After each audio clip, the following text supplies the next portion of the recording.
여러분 안녕하십니까? 2022 Welcome back to the second economic session of PyeongChang Peace Forum 2022. I am Park Se-jung. I will be leading you throughout the session. Pleased to meet you. 바쁘신 일정에도 함께 Thank you very much for your participation despite your busy schedules. And thank you to all those who are joining us from around the world through our online platform. The PyeongChang Peace Forum 2022 is being held both online and offline this year as well as last year. You will be able to continue to see our sessions via our online platforms. Let us commence Economy Session 2 for the PyeongChang Peace Forum 2022. This session is titled Peace Comes Through Reconnecting Trans-Korean Railway. This session will be moderated by Andrew SALMON. 여러분 큰 박수로 기자님을 맞아주시기 바랍니다.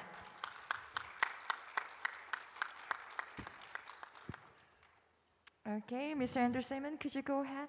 I will be happy to go ahead. Thank you. Nice to see you all here, and nice to see, I guess, many of you joining us on YouTube via the World Wide Web. A special thank you to Governor Jae-mun-sun, who's there in the white shirt in the front, for pulling this event together this year, despite Omicron. We've got a very important topic. I am the Northeast Asia editor of Asia Times, and what we're discussing here today is of massive import to the Northeast Asian region, not just South Korea. And that, of course, is the Trans-Korea Rail project. This impacts everything. This will impact trade and commerce, speeding South Korea's exports all the way through to Europe. It will expand tourism and people-to-people contact between North Korea, South Korea, Europe, across the world. You can get on a train in Busan, you can get off the train in Paris. So this has enormous import. Perhaps most of all, the potential it holds means that South Korea will cease to be a geopolitical island cut off from the Eurasian landmass. Consider the implications of this project. They are immense. So why the hell has it not happened? These are some of the issues we will be discussing today. We have an excellent panel. The gentleman on my left knows one or two things about trains. He is the, sorry, I've just got a call coming in. He knows a thing or two about trains. He is, of course, Heeseung, the CEO and president of KORAIL. Big hand, please. Thank you. And as I said to him this morning, I had an excellent trip this morning from Seoul on the KTX. And we're joined by three other speakers who unfortunately can't be with us today. Our next speaker knows a little thing or two about North Korea. He is Professor Lee Jungchul, who you can see on the screens behind me. He is a professor and an expert on North Korea at Seoul National University. For those of you unfamiliar with Korean education, SNU is the Oxbridge, the Harvard, the Sorbonne of Korea, all in one institution. So Professor Lee is a very clever fellow indeed. But this is not simply a Korean issue. This is an international issue. It's a regional issue. And our next two guests are joining us from distant shores. Our first, who you can see, is François. I hope I say your name correctly. François DAVENNE. I hope that was correct. Who is the Director General of the International Union of Railways. François, thank you for joining us. Thank you. And next to him, we have, I believe he's joining us from Poland, Attila, who is the Executive Secretary of the Organization for Cooperation of Railways. Attila, thanks for being here. Good morning to everyone. Greetings from Poland. Yes. Okay. I wish you a successful event. Okay, thanks for joining us, everybody. We're going to have, all of our speakers will have 15 minutes exactly to speak. I will give each of you a warning 1 minute before you're due to finish, and then my apologies, I will cut you off because we want time for Q&A. Our first speaker, for obvious reasons, is President Na of KORAIL. President, when you're ready, the floor is yours. 네, 안녕하십니까. Hello, everyone. As introduced, I am Na Heeseung, CEO of KORAIL, Korea Railway. 평화 포럼에 Personally, I am very happy to be here. It is my third time participating at the PyeongChang Peace Forum. And as CEO of KORAIL, it is my first time giving a presentation. I am very happy that KORAIL has organized this session, so special thanks goes to Governor Choi Moon-soon and Gangwon Province officials for allowing us to organize the session. 유럽의 UI And it is all the more special that we have speakers from UIC and OSJD. We have with us Director General François DAVENNE and Executive Secretary Attila of OSJD for joining us despite the time difference. I believe it is early in the morning over there, so thank you very much for joining us and Happy New Year. It is rather belated, but I want to say Happy New Year to all of you. 직접 찾아뵙고 And I wish I could meet them in person, but unfortunately we're holding the session online. But I really hope that after the pandemic is over, I will have a chance to meet them in person. In this session, we're going to be discussing how peace can come with reconnecting Trans-Korean Railway. 포럼은 평화 포럼 As you may know, the PyeongChang Peace Forum has been held since the 2018 PyeongChang Winter Olympic Games to continue to promote the spirit of the PyeongChang Olympic Games and to promote peace so that we will have sustainable peace on the Korean Peninsula. In my presentation, I'm going to be going over the government's efforts to reconnect the Trans-Korean Railway and what kinds of benefits can we expect from this railway reconnection. 우리 대한민국 잘 아시죠? 그죠? 남북과 As you may know very well, the Korean Peninsula is divided. So South Korea is as if we're an island. We're not connected to the continent. 협력을 통해서 However, through inter-Korean cooperation, we can reconnect our railways to the railways of the other countries, and this will open up new opportunities for cooperation in the future. When you think about reconnecting railway, it means that we will build trust and we will facilitate cooperation in this process. 가능하게 함으로써 And I believe that reconnecting the railway will allow sustainable cooperation between the two Koreas. And down the road, if we continue in this path, we can promote peace not only on the Korean Peninsula, but also in the region and further promote mutual prosperity. 그 지역의 연결선 So in short, reconnecting Trans-Korean Railway is all about promoting connectivity and promoting exchanges of goods and people. And in doing so, we can deepen our mutual understanding and we can advance transportation and logistics. This will lead to more economic benefits and promotion of industries, relevant industries. And when we get more and more connected, then we can promote prosperity together. 한국과 On the right-hand side of the map, you can see the Korean Peninsula, and this can go all the way to Europe, and the length is more than 29,000 kilometers. And in doing so, we wish to create a virtuous cycle that will continue to provide us with more benefits. 그동안에 남북 철도 As you can see on the slide, there have been a lot of attempts and efforts to reconnect the Trans-Korean Railway. Back in 2000, there was the first Inter-Korean Summit on June 15th, and there was the joint declaration, and 3 agreements were made, and one of them was reconnecting the Trans-Korean Railway, especially the Gyeonggi line, 남북 철도 협력을 이어왔습니다. And we have pursued cooperation for railway reconnection, but unfortunately, no substantial progress has been made, so it is quite unfortunate. However, the PyeongChang Winter Olympic Games was a turning point, and let me go over this in more detail on the following slides.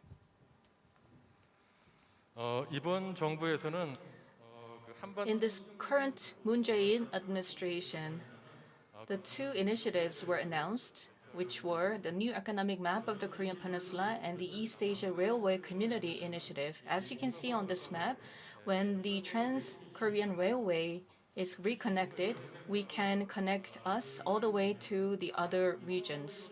반경으로 해서 And in doing so, we have more than 10 megacities with more than 10 million population. 또 그 연결성을 높일 경우에는 If we provide railway connection and increase the level of connectivity, we will be able to enjoy tremendous economic benefits. 이런 철도 연결 사업은 In this regard, we will not only be able to promote peace by railway reconnection, but also bring about a lot of economic benefits for both Koreas. 물류를 많이 떠오르게 When you think about railway, you may think of logistics and transportation. 개념으로 The current government has proposed the East Asia Railway Community Initiative. 그 이동성 The idea is that we can promote connectivity by connecting our railways, and in doing so, we can facilitate exchanges of goods and people. 또는 And of course, in this process, we can deepen our integration and create an East Asia community, and the railway connection will be the key in creating this type of community.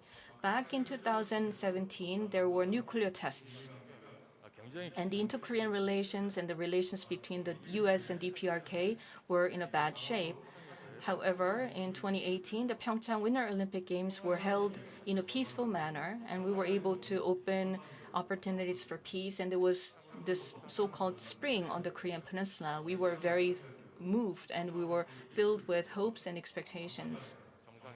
And after the PyeongChang Olympics, there were a series of summit meetings, especially the February declaration and also the December agreement. 회담이라든가 The high-level official meetings and working-level meetings were held several times. As you can see in these photos, you can find these people doing a joint survey on the railway. And on December 26th, there was the groundbreaking ceremony at the Panmunjom to reconnect the railways.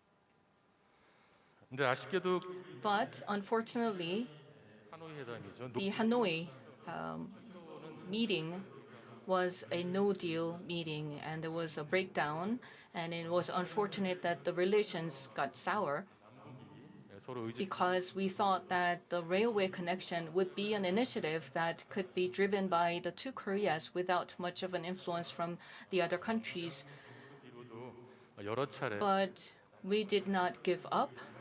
The Korean government pursued opportunities for dialogue regarding railway, 특히 이 강원도에서는 and especially in the Gangwon province, the south-north connection, railway connection in the Gangwon province is going to be very crucial. So there was several initiatives, as you can see in this photo.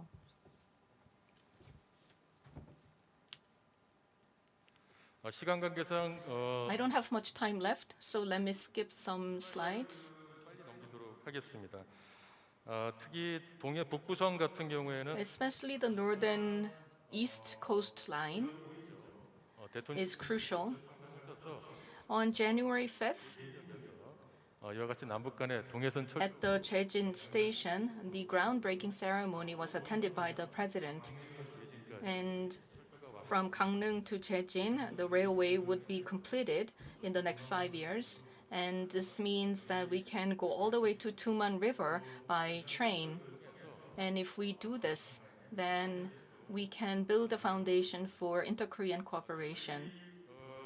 남북 간의 철도 공동조사 There was a joint survey, inter-Korean joint survey, on Gyeonggi Line and Donghae Line. So 400 kilometers of Gyeonggi Line and 800 kilometers of Donghae Line. And these were joint inspections. 매뉴얼에 따라 And we were able to carry out the joint railway inspection in a peaceful manner according to the predetermined schedule. And according to the survey, 굉장히 we understood that the high level of modernization would be necessary, 한 일, but at the same time, we were able to see that we could upgrade North Korean railway in just 1 or 2 years quickly so that we can begin the inter-Korean railway operation as quickly as possible.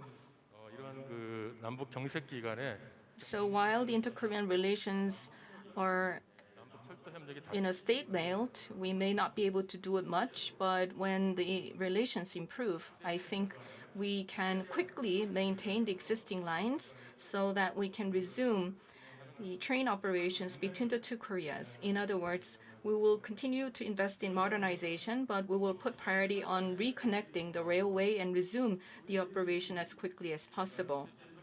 And to do that, we joined the OSJD as a regular member, and we became 회원이 됐고 the 29th member of the OSJD. And 제도적 기반을 we are working on building a legislative and institutional framework to connect our railway to the continental railways, especially the freight transportation and also passenger transportation agreements are agreements that we want to sign on very soon.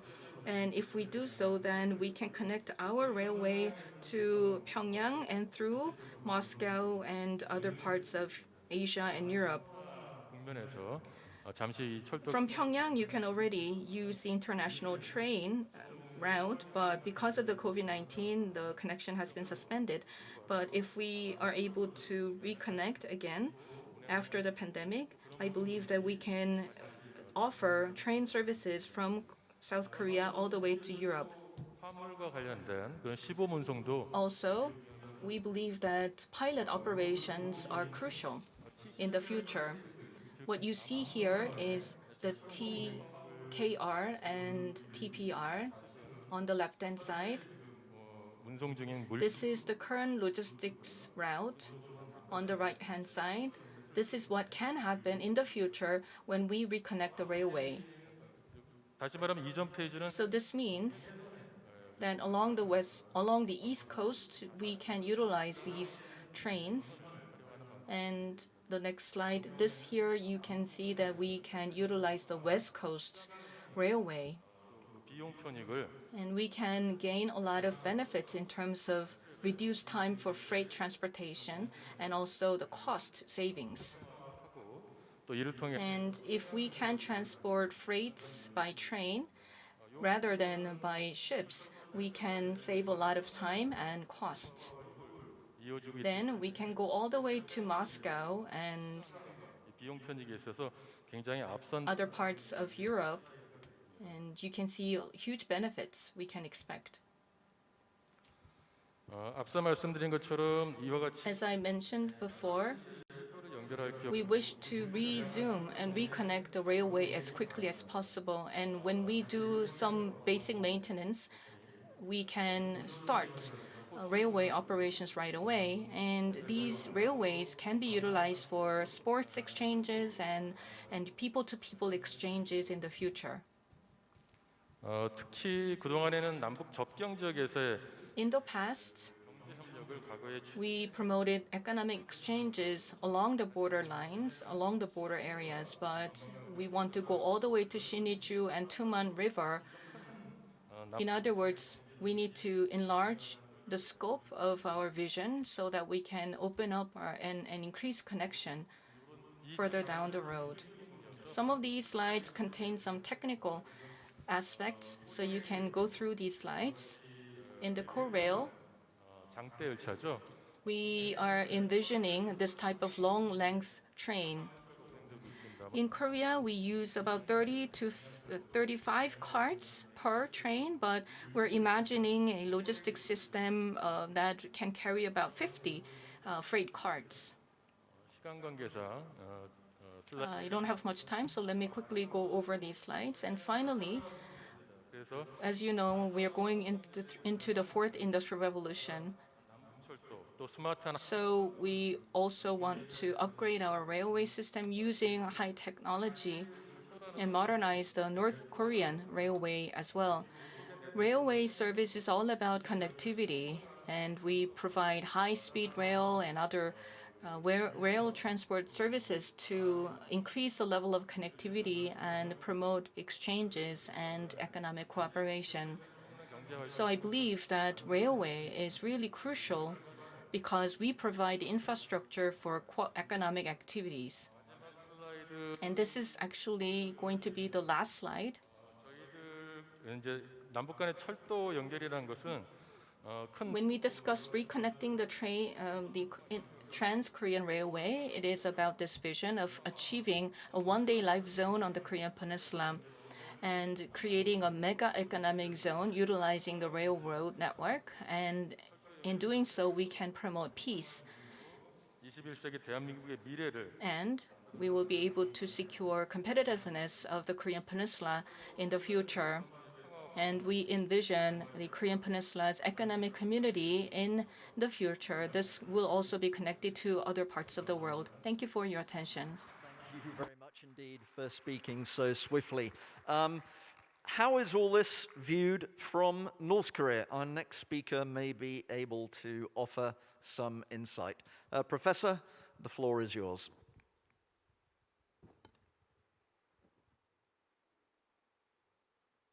제가 발표인가요?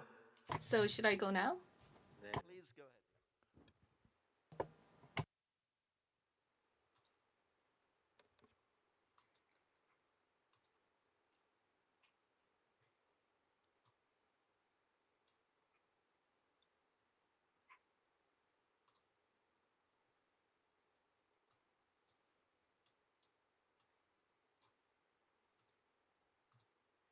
보이시나요? Can you see the slide? We can. Please go ahead. Thank you. 네네.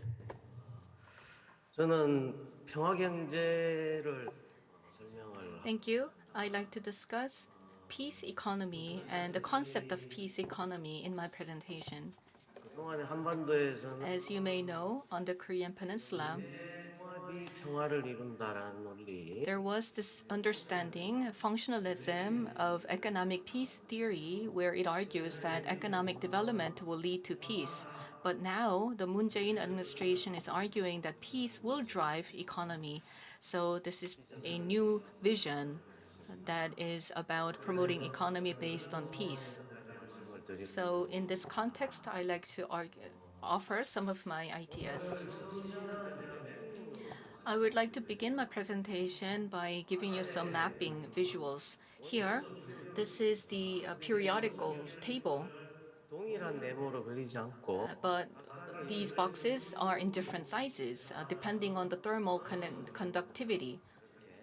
So if you change the periodic table to show the thermal conductivity, you can see a different perspective. This is a visual thinking. Likewise, 캘린더가 you can 많은 날과 visualize your calendar based on the amount of work that you do. 이렇게 생각을 해봤습니다.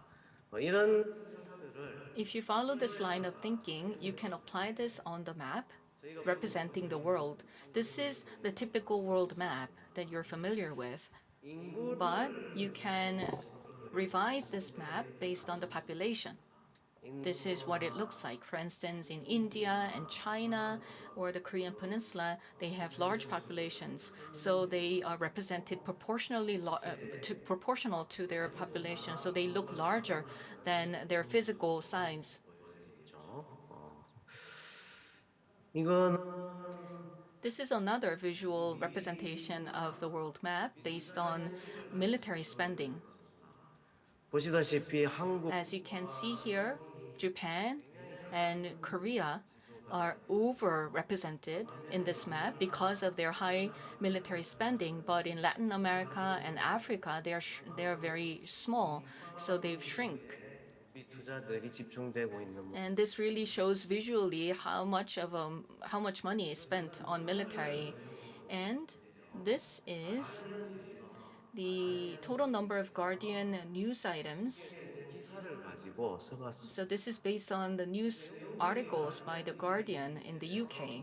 다른 나라 So in the Guardian, in this newspaper, which countries are covered? And here, North Korea is represented largely because in 2010 there was Yeonpyeongdo attack and there was the sinking of the submarine, and so there were a lot of provocations from North Korea. Therefore, the Guardian covered stories about North Korea quite extensively. 등장 빈 So there was the higher frequency of North Korea appearing in this newspaper. 어떻게 잘 Then how can we turn these images into an image of peace? 이 지도는 그 점에서 In that regard, this map, this particular map, tells you a lot about the situation. Here, this is before the high-speed railway. As the moderator mentioned, we can go from Busan all the way to Paris by train. If we have this type of high-speed railway, after we have that, this is what the world would look like. And this is the type of world that we want to create in the future. 평화가 주도하는 경제. And this is actually what represents a peace-driven economy. 이것은 2018년도에 제가 평양을 갔을 때 I visited Pyongyang in 2018, and at that time, this was the mass card 그들도 demonstration 비행기와 철도로 한반도 by North Koreans. And it really shows what they desire, being able to go to Busan by train and by air and by the sea. So there's skyway and on land and seaways. They want to be reconnected. 연결하자. North Koreans want to reconnect their railways and seaways and roads to those of South Korea. 플랫폼 Based on this understanding, the Moon Jae-in government has offered this platform and making Korea a bridging state. And this is what this new initiative is about.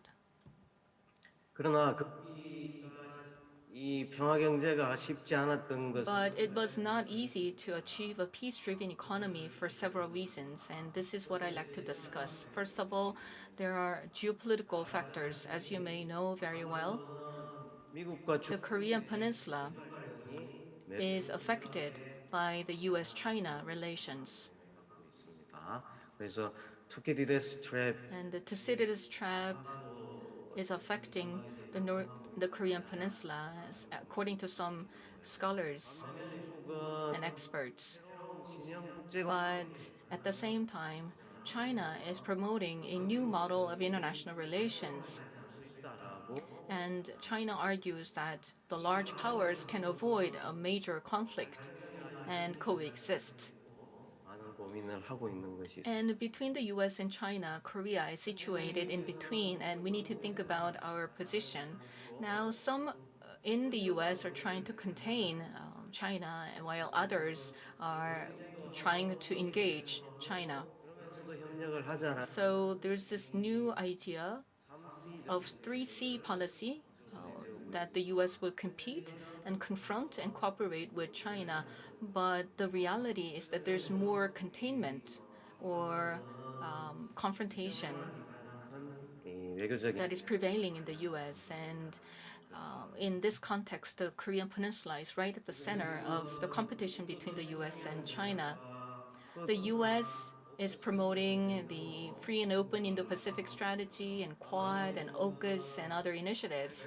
And China has been promoting the Belt and Road Initiative and the community of common destiny for the humankind. So there is this constant competition between the US and China. But right at the center of this competition, the Korean Peninsula is located. So we are sandwiched between Quad and the BNR initiative. 또한 You may know what's going on in Ukraine. And this actually is posing all of us a question of whether we're going to head into a world war or not. 협력 제가 북한이 협력하고자 하는 I mentioned on the previous slide and showed the mass card game where North Korea wants to promote connection with South Korea, but at the same time, North Korea has been making provocations in the gray zones.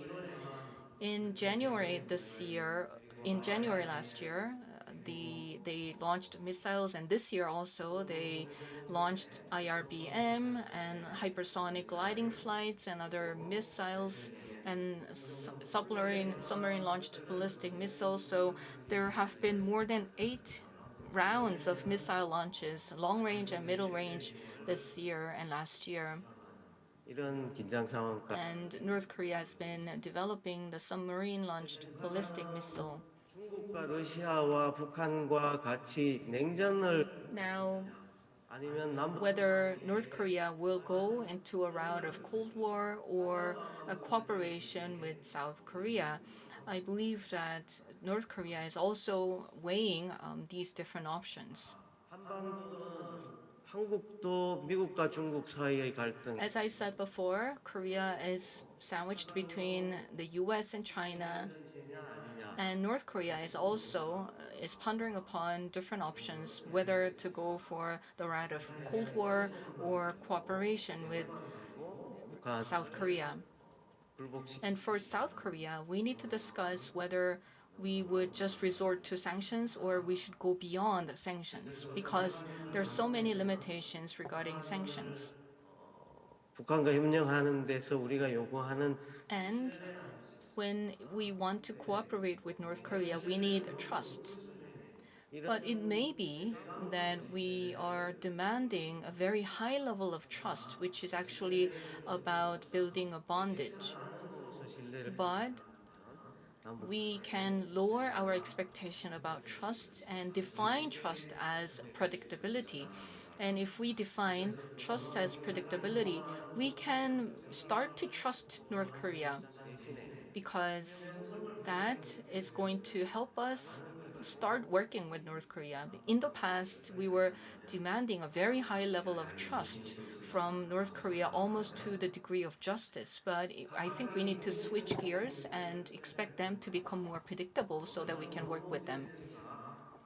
And there are also domestic factors, 특히 미국에서 both in the US and in Korea. In the US, there is hyperpolarization, and such polarization is impacting its relations with allies. 를 통제하지 않으면 Therefore, if these domestic factors are not addressed well, then foreign affairs and foreign policies will be impacted negatively. 펑셔널리즘 이런 Now, 기능주의를 넘어서 we need to move beyond functionalism, and we need to promote prosperity through peace. 이것을 어떻게 And in other words, we need to promote a peace-driven economy. 그 고민 속에서 저희가 가장 중요하게 And in this discourse, what is critical here 제이커브 is this J-curve theory. And here you can see this death valley that you need to overcome to ride on the upward trend. Let's say we want to promote cooperation and achieve peace. 마이너스 But we need to understand that there is this negative territory, or the death valley, where we will not see immediate benefits of building trust and building peace. 이 데스밸리 요 죽음의 계곡 Here, 잘 in this J-curve theory, it is critical to find a way to overcome this death valley so that you can finally enjoy the benefits. 공공 투자를 어떻게 할 것인가 And during this, when we are going through the death valley, we need to utilize public funding and public investments.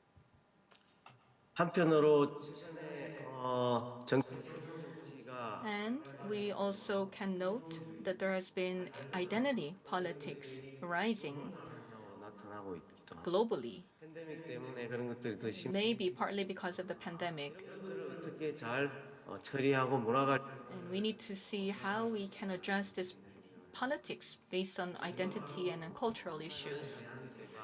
And of course, we need to examine the impact of sanctions, 북한 주민 전 because 희생시키는 제재로 sanctions have not only been constraining the regime, but also having negative impact on the people.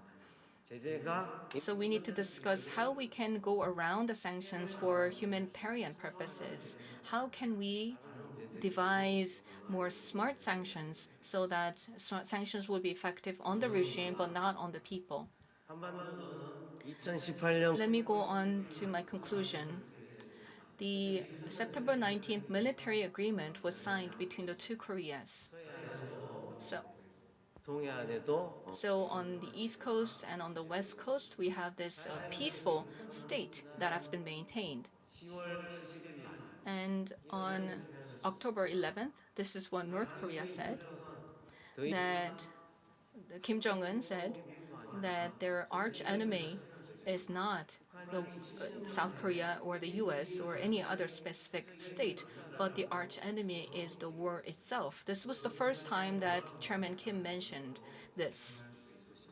And we can interpret it that Chairman Kim does not want to, Chairman Kim wants to work with South Korea or the US. I believe there is significant sign. Of course, we have the Ukraine issues and the US-China competition, but I think we can find room for more peaceful initiatives. North Korea has been doing okay during the pandemic, and North Korea has been doing its own disaster relief system to maintain its regime. 한반도 긴장과 협력을 So, in my view, I believe that the Korean Peninsula is at the crossroads between cooperation and confrontation. But if we successfully manage the situation, 일을 시작할 수 있을 것입니다. then we can approach North Korea and start discussing further cooperation. And I hope that we can achieve a peace-driven economy in the future. Thank you. Professor, thank you very, very much. But like a train, let us move very, very swiftly on. Let's cross the world. François, you have 15 minutes. Yes, thank you very much. 반갑습니다. I'm trying to share my screen. I don't know if it has worked. I don't think so. That's fine, thank you. Okay, thank you. Perfect. Okay. Thank you very much for giving me the opportunity to be here for this meaningful event. I am representing the International Union of Railway, UIC, and I'm François DAVENNE, the Director General of UIC. I would like here to express my deepest congratulations to you for holding this PyeongChang Forum, and I would like to thank the Dr. Heeseung, the CEO of KORAIL, for inviting me for this meaningful event. Let me first tell you some general information about UIC. I hope you can see my slides, or? I can see a slide. It says plus que de l'Union. That's correct. Okay, good. But, apparently, I cannot go to my next slide. Well, just a minute. I think I have some issue with that. Okay. So sorry for that, but it worked in the. We live in a world in which this technology dominates us, but it's working this time. Thank you. Okay, so sorry for that. So you can see in this map that UIC is providing a technical solution for the railway operating community. Actually, we are active since 1922, so it's our 100th anniversary. And you can see here that UIC has members on the 5 continents, and our raison d'être is share, open, connect. In order to develop... François, I should just make you aware we cannot see your slides, unfortunately. Okay. But please continue talking. Okay, thank you very much. Well, I will try to share them actually.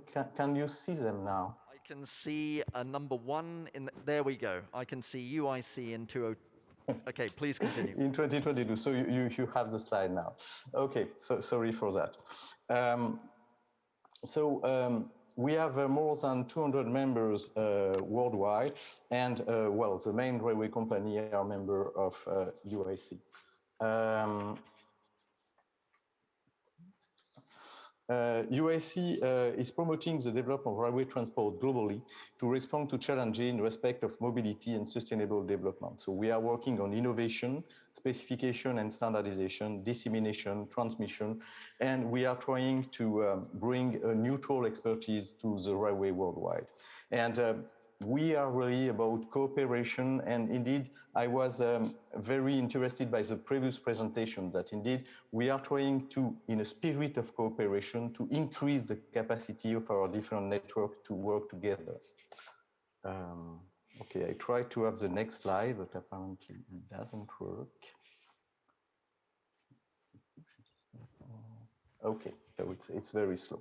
UIC governance, we've got it. Yeah, Thank you. okay, thank you, but the change is very slow.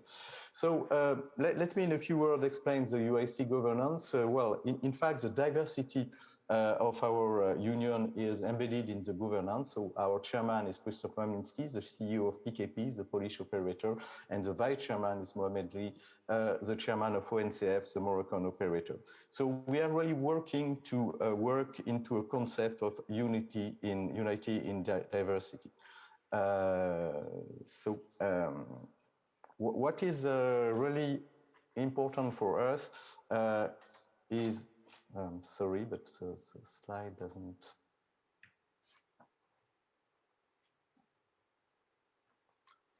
Okay. I can see 3 governors of Yeah, the UIC. but it doesn't really. Okay, sorry for that. Perhaps it's that. Okay, is that better working like this? We've got okay. we've got Vision of Rail 2030. Okay. Sorry for that. So we are trying to promote a vision for 2030 because indeed the main challenge that we have as railways is really to struggle against global warming. So all our development, and indeed that's a way to bring peace first, because we want really to have a global cooperation between railways to transform our city, to have new energy and new technology, and to defend intermodality and seamless connection. Well, there are a few very important transformations that we are trying to promote. We need to be more customer focused and to adapt to the changing needs and behavior of our customer.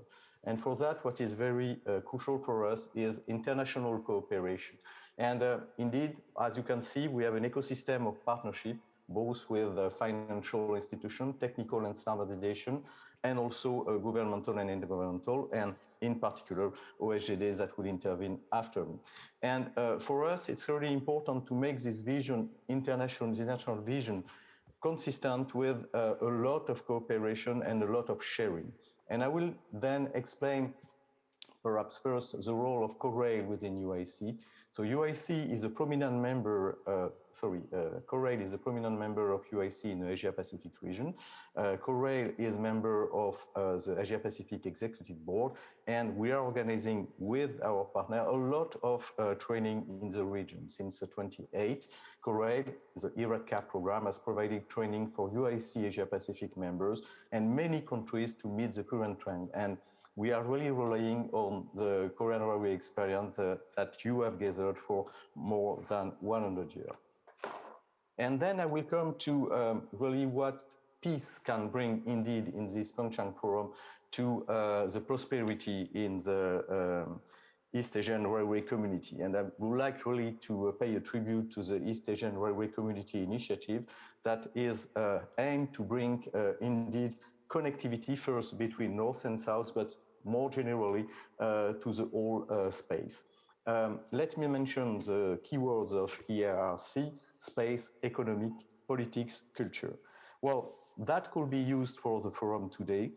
This is what peace can bring to the peninsula. And you see in this map all the international routes between first Asia and Europe and between Asian countries. So you can see that we have already a consistent network of routes that we have to use for economic development.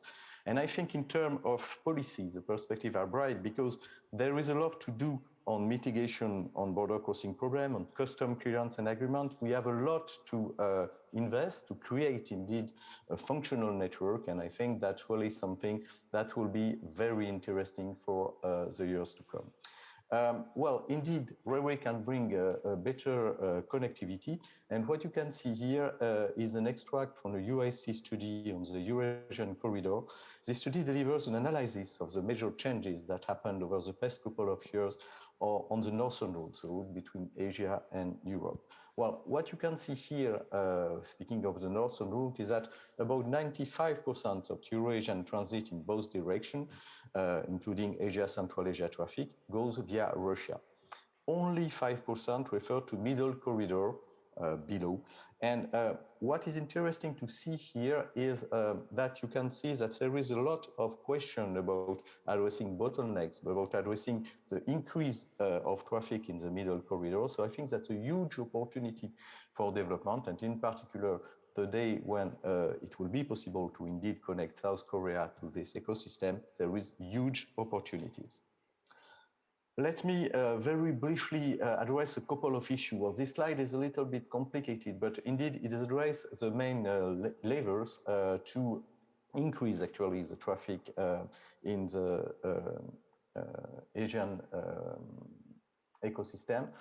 First of all, there is a huge lever on infrastructure. We need to be able to accelerate the Trans-Siberian transit, and there is a lot of question about how to accelerate border crossing, how to build new infrastructure, increase speed, and also how to promote data exchange. So there, I think there is a mix of policy, of technology. We need to digitalize all the paperwork that is still needed for transporting goods, and to have a view, to have an uniform system for exchanging goods between Europe and Asia and between Asian countries. Well, there is also an important development to be made in ports, well, in South Korea, obviously, but also in Japan.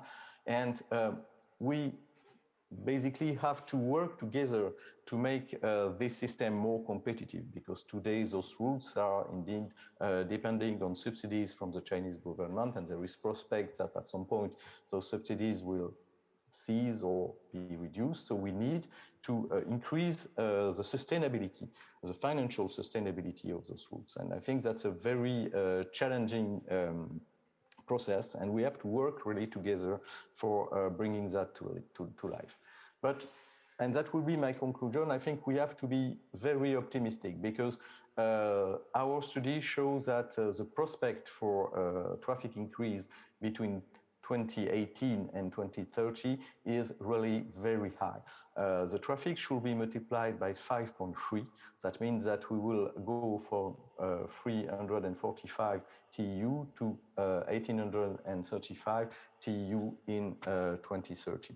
Well, all the levers that I evoked in my first slide will be necessary there. First, reducing transportation price, that's what you have for 42.4%. We need to accelerate border crossing, so that's a little bit less important. But above all, we need to increase collaboration on interoperability and on digital procedure. And that's really what UIC stands for. And I am sure that within the collaboration we have within the Asia-Pacific region, and also with the collaboration, the very important collaboration that we have between the Asia-Pacific region and the European region, we will be able to do those technical development. And obviously, what is dominant is also the increase of trade between Asia and Europe, and also between Asian countries. And I think what is really key there is really the spirit of collaboration. We have to really be together in trying to building a consistent network. And that will be my conclusion. As you can see, everything is almost there. we have the railway lines, we have the railway company, we have the will to work together, but there is still quite a lot of burden because we don't really represent ourselves, those links between the different countries as an integrated network, but more as a patchwork. And I think UIC and also OSJD that will intervene just after me, we are really struggling to build the tool to make those networks integrated. And I am sure that as soon as indeed North and South Korea will be interconnected again, that will be a great asset to have South Korea on board for helping us to build this network. So thank you very much, and thanks again to Dr. Heeseung to give me the opportunity to make an intervention today here. Thank you very much. François, thank you very, very much indeed.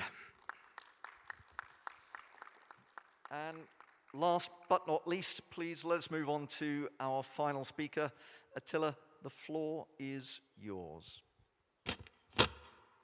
Thank you very much, distinguished ladies and gentlemen. Bangap Sum Ni Da. It is my pleasure to take part in this important event on behalf of the OSJD committee. I would like to thank Mr. Heeseung Na, CEO of Korean National Railway Corporation, for the kind invitation. I try to share my screen.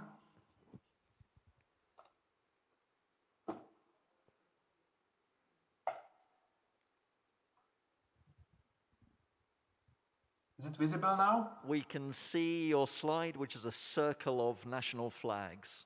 Is that correct? Perfect. That is the first slide.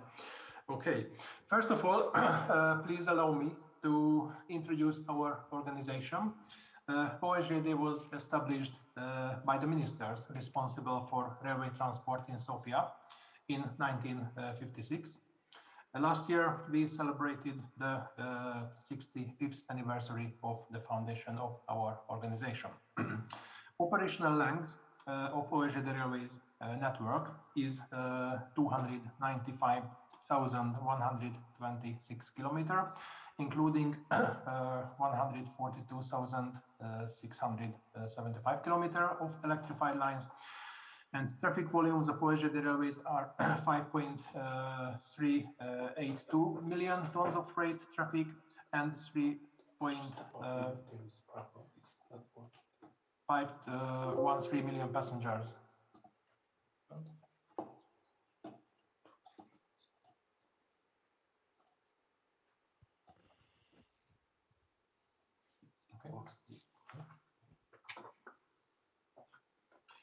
OSJD has 29 member countries from the Eurasian region, as you see on this slide. It is my pleasure to mention that the Republic of Korea became the 29th member country of OSJD in 2018. The accession of the Republic of Korea to OSJD is very important to OSJD. For OSJD, the membership of the Republic of Korea makes our organization stronger and more effective. On this slide, the fields of main activities of our organization can be seen.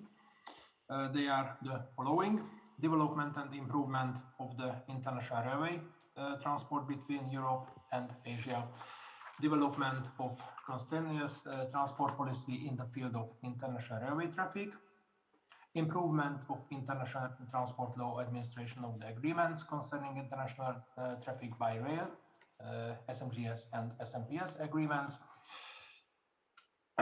cooperation for the solution of the problems aspects of railway transport connected with the various fields, development of measures aimed at the increase of railway transport competitiveness, cooperation in the field of railway operation and technical matters connected with railway. Cooperation with OSJD is implemented at two levels: intergovernmental, represented by ministers of transport, and at the level of railway operators and infrastructure management, represented by director generals. The ministerial conference is the highest governing body of the organization, while the conference of director generals is the highest OSJD steering body at the level of railways and railway undertakings. Thanks to the kind invitation of KORAIL, the 34th session of the Conference of Director Generals of OSJD Railways was successfully held in April 2019 in the wonderful city of Seoul. I have to add that the Conference of Director Generals of OSJD was organized last time in Seoul that way, that the participants took part in person in it before the start of the pandemic, COVID-19. According to the plans, next year, the 51st ministerial session is also planned to be held in Seoul. Hopefully, the situation in connection with the pandemic will allow us to organize this important event already in person. I'm convinced that the ministerial session will be organized in such a professional level, like the Conference of Director Generals of OSJD Railways was organized by KORAIL 3 years ago. On this slide, the OSJD working bodies can be seen. The OSJD committee is the executive body of the organization. Each OSJD member country has a representative in the OSJD committee in Warsaw. We work within OSJD is carried out in the frame of different commissions. It can be seen on the slide. There are 5 commissions. We have 2 permanent working groups. And some ad hoc working groups which are focused for one special subject. On this slide, the OSJD partners can be seen. Our organization has at present 6 observers and 42 affiliated enterprises from 16 countries. Observers have the right to take part in the ministerial sessions, while affiliated enterprises might represent themselves at the Conference of Director Generals of railway companies. OSJD attaches great importance to cooperation with other international organizations. Cooperation with them are realized on the basis of memorandum of understandings. We have fruitful cooperation with OTIF, CIT, ERA, UIC, CCTT, just to mention some of them. 13 railway corridors have been operated within the OSJD system since 1996. Geographically, they cover all OSJD member countries.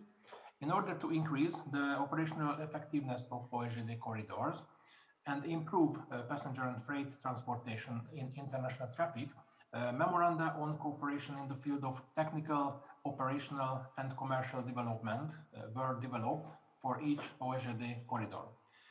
In 2020, work was in progress on the implementation of the comprehensive measures aimed at the improvement of transportation and the development of OSJD transport corridors and the facilitation of border crossing procedures for international railway passenger and freight traffic, and also at an increase in the competitiveness of railways to invoke additional volumes of international transit traffic and provide a model shift in favor of carriage by rail on the transport market. On this slide, OSJD corridor number 1 can be seen. This corridor runs through the territories of 11 countries: Poland, Latvia, Lithuania, Estonia, Belarus, Russia, Kazakhstan, Uzbekistan, China, Mongolia, and North Korea.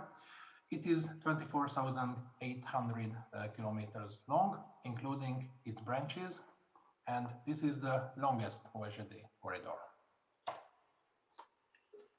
I would like to mention an important ad hoc OSJD working group, which deals with vocational training, education in the field of railway transport. This working group was established in year 2015 by the OSJD ministers. According to the decision of the OSJD ministerial session in year 2020, decisions on the statute of the OSJD Academy and on the rules of procedure for the management of document registers of OSJD in the field of vocational education and training were adopted, with entry into force on the 1st of November 2020.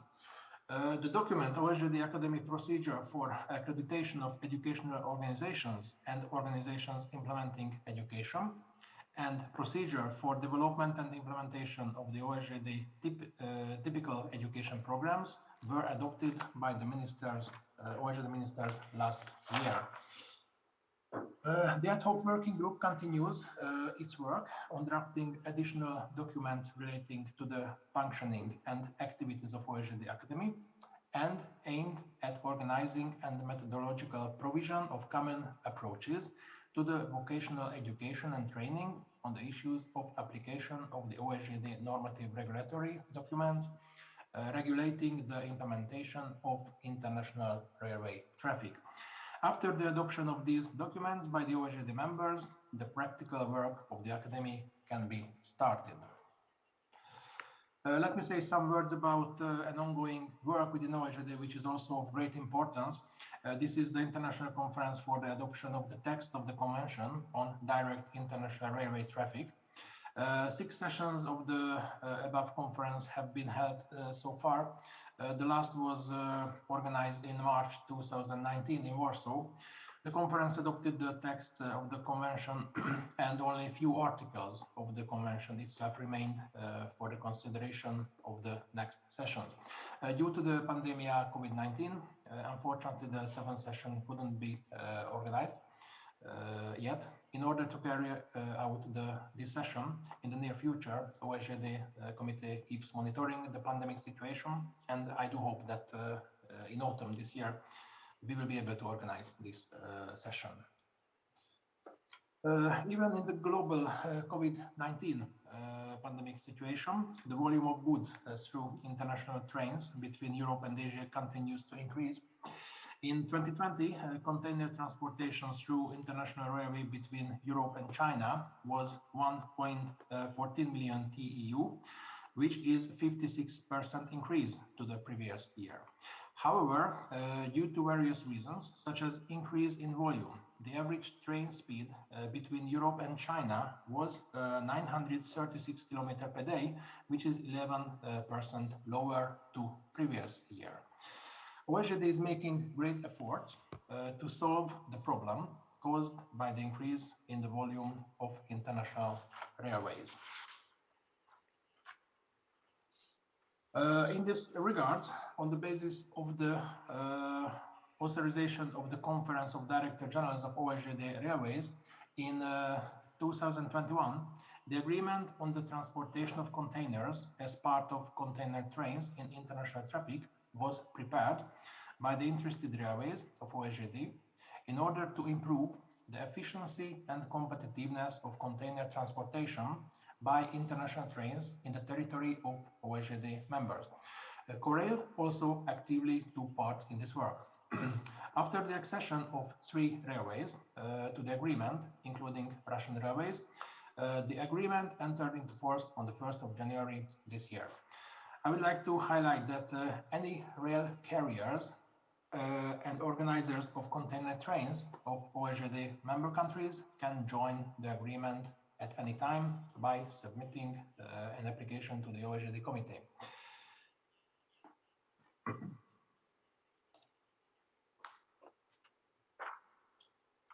As it was already said, OSJD is focusing on the development and improvement of the international railway transport between Europe and Asia, especially within the framework of the OSJD corridors. 2 OSJD leaflets, leaflet O+R 302 on the regulation for forming and completing the comprehensive plan for the improvement of transportation and development of an OSJD transport corridor, and leaflet O+R 303 on the regulation for forming and completing the technical and operational certificate of an OSJD railway transport corridor were finalized last year regarding the development and improvement of international railway transport between Europe and Asia within the framework of the OSJD corridors. At this session, I would like to emphasize the importance of the possibility of Korea Railways joining to the OSJD corridor number 1 in order to promote cooperation between Korea Railroad and OSJD members in the future. Currently, OSJD corridor number 1 is Attila, you have 1 minute. To the Korean Peninsula, and South Korea can join with the consent of OSJD corridor number 1 parties. Distinguished ladies and gentlemen, at the end of my speech, I would like to thank you once again for the possibility to take part in this important event on behalf of OSJD. Thank you very much for your kind attention. Attila, thank you very much, and that was perfectly timed. Great presentations, thank you very much. They've shed some light. Let's drill down into the details. President Na, my questions are for you. Sanctions are a fact of life when it comes to North Korea. In terms of your trains, have you done a forensic examination of your rolling stock to ensure that South Korean trains are sanction compliant? Have you established a customs protocol which can ensure that your passengers are sanctions compliant? And thirdly, when it comes to freight transport, how do you deal with sanctions? Korea is a high-tech nation, its exports are high-tech. Clearly, a lot of the freight that passes through Korea is not going to be sanctions compliant. What's the answer?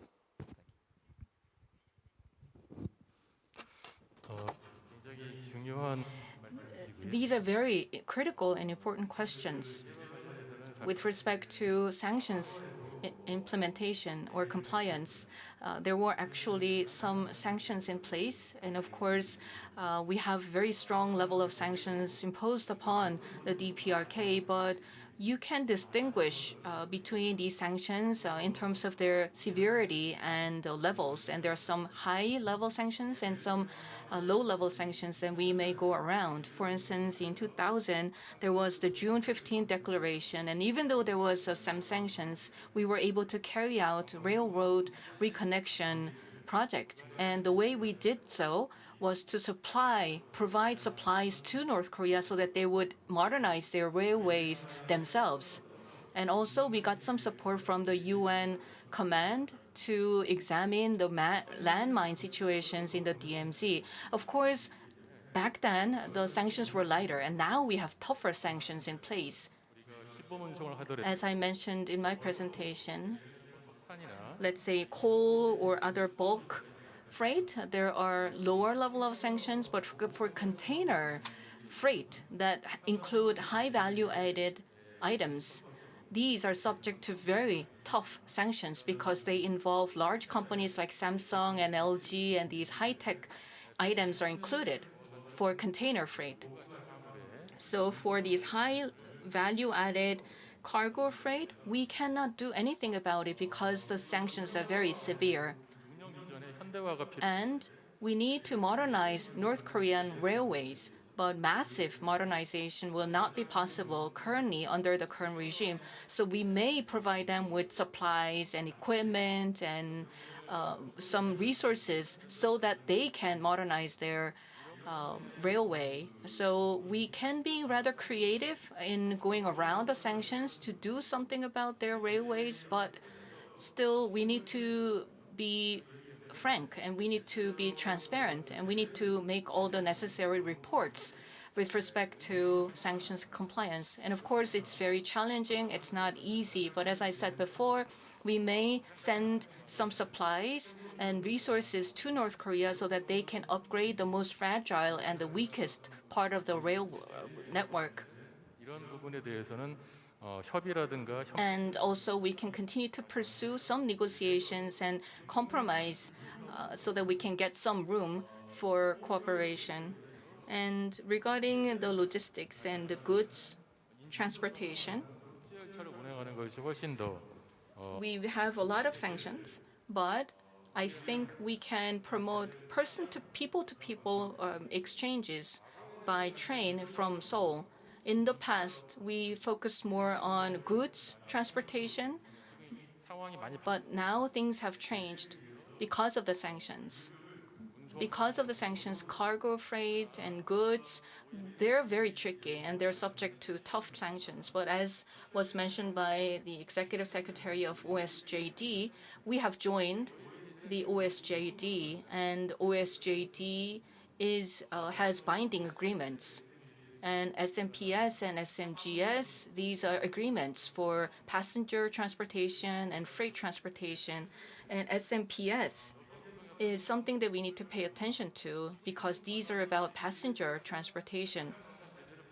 Even though the DPRK is under the strictest sanctions, between Pyongyang and Moscow and between Pyongyang and Beijing, they can transport passengers, and these are not subject to sanctions. So we can utilize an international organization like OSJD so that we can allow passenger movement between Seoul and Pyongyang. And if that becomes possible, then from Seoul to Moscow, from Seoul to Beijing, we can expand the connection to move people around. And this may be a way to go around the sanctions. I think we need to take a step-by-step approach by examining the level of sanctions in place, and we need to be prepared for that. Thank you very, very much. Professor Lee, let me turn to you, if I may. I hope you can see me. I can see you. Good, thanks. There is some dispute within South Korea in that who is really preventing this promising project from going ahead. We just talked about sanctions. From your perch, clearly South Korea wants to do it. Who do you think is more responsible for the inability to implement this thus far? Is it the fault of the North Koreans? Or is it the fault of the United States and the UN Command? Thank you.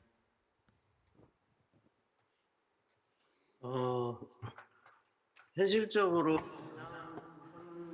Realistically speaking, I believe the biggest obstacle right now is the COVID-19 pandemic. Starting from January 2020, North Korea shut down its borders voluntarily. So it's not just South Korea, but China, Russia, the surrounding countries, the neighboring countries have not been able to promote any exchange with North Korea. So it is mainly because of the pandemic.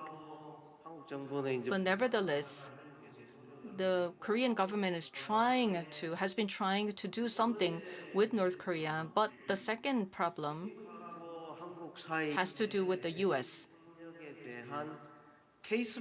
I believe that we need a case-by-case cooperation with North Korea as we have to discuss that with the US.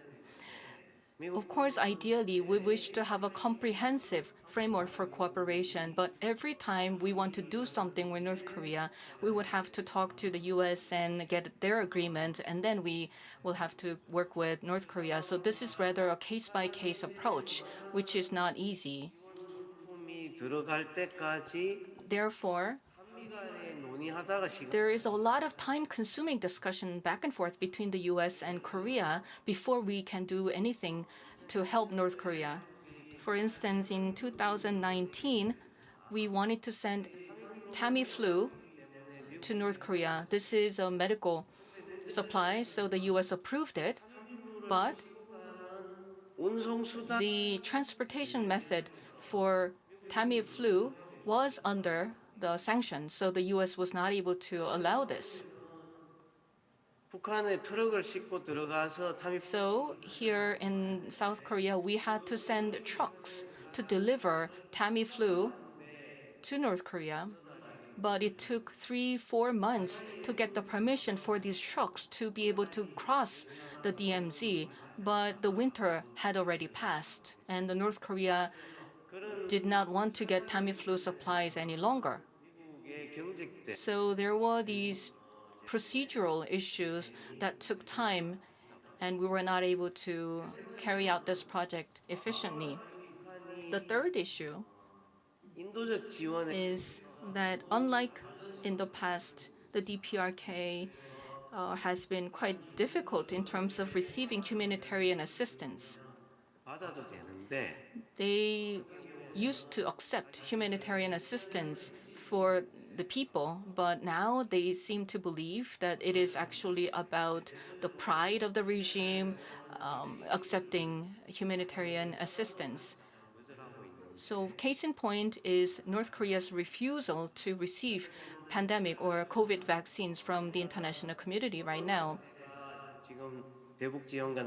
So like I said before, the number one reason or the blame is the pandemic. And secondly, the US has been very rigid and strict in implementing the sanctions. So the case-by-case approach is sometimes time-consuming and not efficient. And the third reason is that the North Korean regime, especially Chairman Kim, has been refusing to receive humanitarian assistance to keep its pride. Thank you. Very much indeed. François, let me turn to you. I mean, in terms of your analysis of a possible future, what kind of value would the linking of the Korean railways to the global rail system add in terms of, I don't know, passenger capacity, freight capacity, maybe dollar value? Thanks. Yes, well, I think there is really a lot of opportunity. Obviously, we have to take into account the fact that in this case, the flow of goods should be able to flow from south to North Korea and reverse. Well, we need to settle the diplomatic landscape. But indeed, the South Korean economy is very dynamic. So I think that, first of all, if the passenger flow that I suspect will be the easiest one for the beginning to start, that will be a huge opportunity for tourism and exchange between South Korea and the rest of the Asia. So I think we can think to new services, new way of thinking. I think there is really a will of the different networks to increase tourism by rail and to shift from aviation to railway transport. And I think that's really an opportunity to have in the game the South Korean part of the peninsula. And for freight, obviously, I think interconnecting South Korea to those international corridors that we have been referring to, both Attila and myself, is also a huge opportunity. There is a lot of exchange that can be foreseen. Indeed, as was said by Dr. Heeseung, there is a possibility to open up direct access to European, but also for other Asian country market to South Korean product with more direct link. And as railway path is shorter, and that we have been making a lot of productivity increase due to all the technical and organizational development that I was referring to in my presentation. I do think that normally should be really a driver for increasing the exchanging and the global economic prosperity in the whole area, definitely. Yeah, thanks. It all sounds good, doesn't it? Attila, there has been a lot of discussion here about not just a rail corridor to relink South Korea with Eurasia, but also a road corridor and pipeline through to Russia. Your organization is very, very strong in Central Asia and the middle of the Eurasian continent. How feasible is a kind of trilateral transport corridor, road, rail, pipeline, in terms of the engineering and geographical challenges? Thanks. Thank you for the question. I can talk about the measures that was taken by our organization to increase the competitiveness of international freight and passenger rail traffic in the Eurasian region. And in my presentation, I didn't touch the question of Team SMGS consignment note. As you know, there are several international agreements where OSJD is the depository. These agreements were worked out by the OSJD working groups and were approved by the governing bodies of our organization. Within the framework of OSJD, as it was already mentioned, two basic and very important agreements are the Agreement on International Goods Transport by Rail, this is the SMGS agreement, and the Agreement on International Passenger Transport by Rail, this is the SMPS for passenger. And before, let me shortly introduce also the Team SMGS consignment node. Shipments from rail from east to west and vice versa frequently travel thousands of kilometers, and in Western and Central Europe, uniform law applies to rail transport. CIM is used, while in Eastern Europe, Russia, China, and parts of Asia, the SMGS agreement is used. During an OSJD and SIT conference in 2005 was first put forward the idea of a SMGS consignment node, which significantly simplifies and speeds up freight transportation and is a bridge between languages and borders. And this is very important that the SMGS consignment node is also recognized custom transit and banking document. And it is used in paper or electronic form for block trains, wagon groups, single wagons for containers. And it was used for the first time in July 2006. The advantages of using the common consignment node are as follows.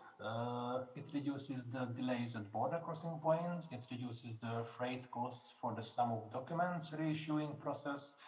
It simplifies custom procedures at the borders as it is accepted as a transit custom and bank document. It provides a strong legal guarantee as the route is clearly defined. The transport costs are divided. Compensation provided in case of freight loss or damage. There is also no system errors in the documents reissuing process, and there is an overall reduction in document flow due to the possibility of using electronic version of the consignment node. In short, using Team SMGS consignment node and SMGS agreement significantly simplifies and speeds up freight transportation in international traffic, and, as it was already said, creates a bridge between languages and borders. Thank you. Okay, well, thank you very much. That's my questions. How about the floor? Does anybody have a question? Please just make it as short as possible. We've got 10 minutes left. Ask your question and assign which panelist you would like to answer it. Do we have any questions from the floor? Please raise your hand. North Korean news, no questions? Sir, down here, please. 예, 안녕하세요. Hello, I'd like to ask a question to Professor Jungchul Lee. 열차포라고 Recently, 발사를 하는 there was this weapon that North Korea developed that can launch from the top of the train, and it was reported in the North Korean newspaper, and it has not been commercialized yet, but if they do so, then we may be able to see the possibility of using the train for military purposes. So in order to prevent this, what can we do? And what can we discuss while we try to reconnect our railways? 네. Thank you for the question. Yes, as you mentioned, North Korea is trying to launch a missile from the train, from the top of the train. I think we need to look at the two aspects. First of all, there aren't many sections of the railway where such trains can operate because this train has to carry a very heavy weight of the missile, and so this railway sections are very limited. And secondly, as you may have seen in the photos or the videos, such train will have to hide in the tunnel and then come out of the tunnel all of a sudden to fire a missile. So you can only imagine some sections in Chagang province where they can do so. Otherwise, in other places, such a tactic will not be possible. So there are very small, a few sections of the railways in North Korea where they can put down a rail track that can support the gravity and the weight And also it has to be located in a place where the train can be hidden and then all of a sudden come out to launch a missile. But I would like to argue that the ROK military is able to detect such movement using our own radar and our equipment. Therefore, this type of weapons that North Korea develops would not serve as an obstacle to inter-Korean railway reconnection project. And in the meantime, I think it is crucial for us to demonstrate the economic benefits of trans-Korean railway so that people can be convinced of the necessity of connecting the railways. But rather, I think we need to pay attention to other transportation vehicles that will deliver missiles and launching systems. So it is not just a train. Thank you. Thanks, very interesting question. Anyone else? Anybody else? We've got 5 minutes left. Okay, let me finish with the last question then. Chairman, my question for you is, your professionals, your engineers have actually done their reconnaissance, they've done their survey inside North Korea. How would you assess the state of their rail line, and what kind of speeds do you expect your rolling stock could establish on the rail system in North Korea as it exists right now?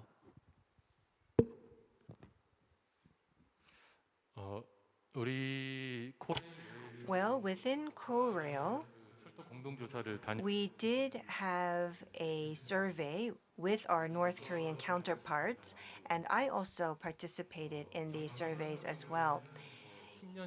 The Gyeonggi line actually is the same as it was 10 years ago. The Gyeonggi line connects Pyongyang with Beijing, and international routes are currently being used. And so we believe that the conditions are satisfactory. But the line on the eastern coast, we had the survey for the first time after the Korean War. In the past, it was very outdated, and the speed is same as a marathon runner, many people thought. But when we conducted the co-survey this time around, we could see that in the last 5 years, North Korea had made a great investment into the eastern coastline. And so it is almost on par with the Gyeonggi line connecting Pyongyang with Beijing. But if we talk about the speed, it may not be enough to have passenger transportation. In Korea, we have 300 kilometers per hour for passengers, and in China, 40,000 kilometers of high-speed railway is in use. But in North Korea, the speed is somewhere between 50 to 60 kilometers per hour. And so rather than for passenger transportation, we believe that it would be more competitive for freight. So that would be the efficiency. If we take a look at the Trans-Siberian Railway, it is about 40 kilometers per hour. And for passenger vehicles, it's about 100 kilometers per hour. And so the business for passengers and freight is certainly very different. And if we take a look at the North Korean rails, it is outdated, but if we provide them with minimal support within a year or two, we believe that they will be on par with the global standards for freight transportation at least. And so if we are able to resume our inter-Korean ties, and if issues are solved for quarantine issues related to COVID-19, then I believe that KORAIL would be able to provide the materials for sufficient infrastructure, perhaps connecting Seoul to Pyongyang for passengers, and for further long routes, we can open them for freight. Thank you very much indeed, President. And thank you very much, both those of you in front of me and those of you who've joined us on the internet for this session. I've been hearing about this project for about 20 years. I hope that within the next 20 years, we may actually see some real progress. This session is closed. Thank you.